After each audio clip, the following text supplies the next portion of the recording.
There's a new Time magazine article shining a light on a topic Americans love to hate. We're talking about weight. No one knows how to talk about weight loss anymore. It's an article. It examines societal sensitivities and opinions from various perspectives and how weight remains a sensitive issue in the U.S., no matter where you are on your journey. Let's bring in Ronald Young Jr., host of the Wait For It podcast. Good morning, Ronald.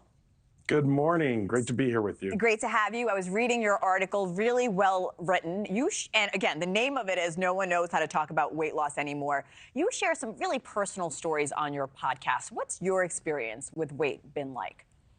Well, I mean, I host a podcast called Wait For It, and in it, I talk a lot about what I was trying to do is bring up the conversations and the ways in which that we talk about weight where we don't actually talk about the issue.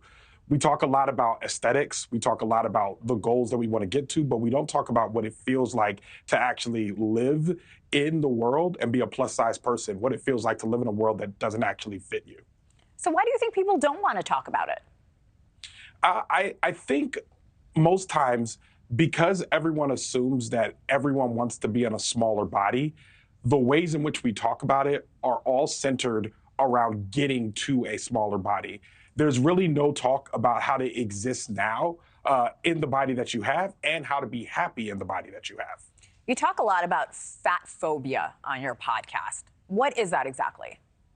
So fat phobia is just a word that kind of people use when they talk about ways in which we're anti-fat, the ways in which we exclude folks who are fat, the ways in which we ask fat folks to be in smaller bodies. It's all about the idea that everyone should be fitting one shape or one mold, and everything that we do in order to force people into that mold. That's what fat phobia is. Ron, you know I have to talk to you about weight loss drugs like Ozempic, Mounjaro. They have exploded in popularity. I know so many people using it. Oprah's come out and said she uses it. Other celebrities have as well.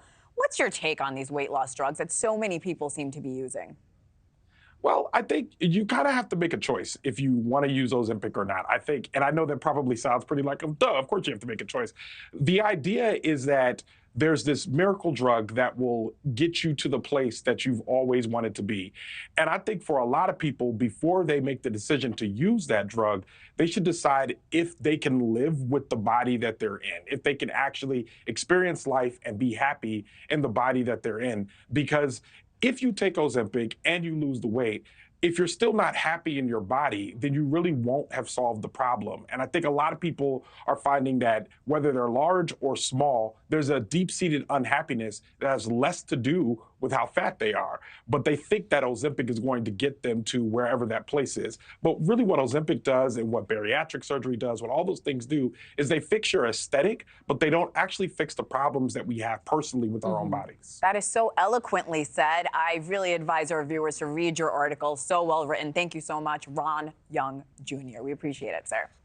Thanks for watching, everybody. Go to joinnn.com to find NewsNation on your television provider. Also, don't forget to click that red subscribe button below to get more of NewsNation's fact-driven, unbiased coverage.